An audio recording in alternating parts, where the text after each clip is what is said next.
Hi, my name is Mark Rubin. I'm the executive producer at Infinity Ward. Can you talk about what your goals were heading in with this new franchise? Yeah, I mean, there's a couple of big pillar goals. Obviously, one, we wanted to create a new world. Two, we wanted to create a new engine and a new tech-driven engine that we haven't done in the past. And then three would be come up with all of that to create new gameplay experiences. So those are really the three pillars.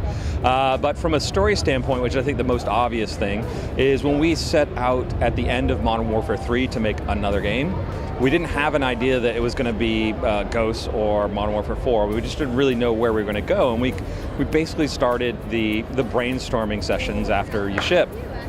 And we started to kind of think about, all right, well, what would happen if the world changed? What happened if the U.S. was not a superpower anymore?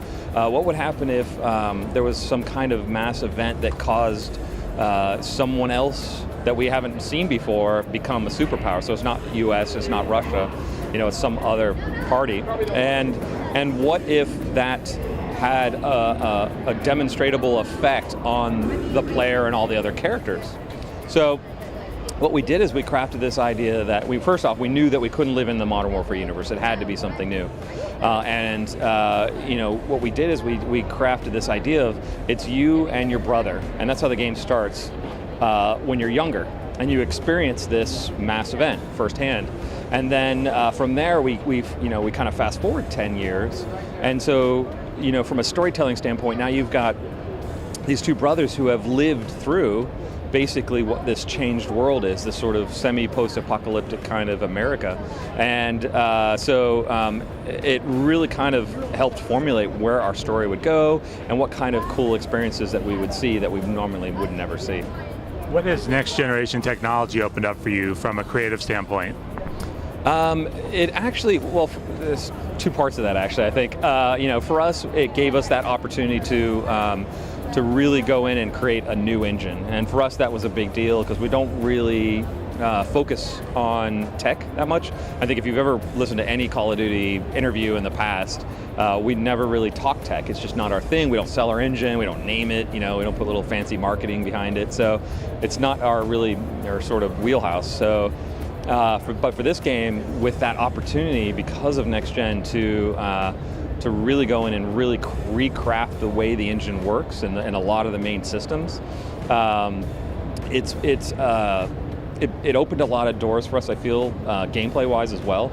So for instance, we focused a lot of our tech on immersion, not just visual, but audio as well, and really kind of aimed at making the player feel even more immersed in a level, never pulled away, never feel like you're in a game. We want you to feel like you're in a cinematic movie, and so the audio, the graphics, and the animation system were all done with that in mind, with that immersion. And a good example, an obvious example for this is animation. So first-person animation for our game has always been, good.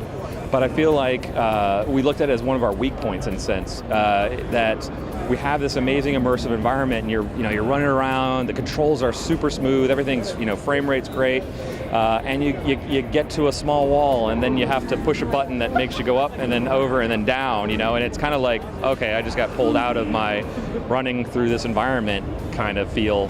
So what we did is we went back to the drawing board with all of our first-person animation systems and created a more parkour style of movement through the level, and a lot more contextual stuff. So if I run up to a small wall, I can just mantling very easily, never lose momentum, just keep running, and I'll just move right over and flow right over the geometry.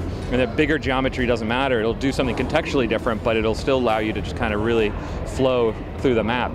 And that contextualism is also in things like the lean system.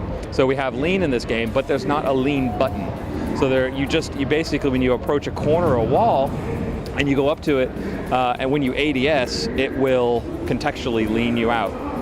And it's taking care of it to make sure it's done as appropriately as possible, so you're not like awkwardly leaning and then realize, oh, I can't see anything and I have to kind of move over.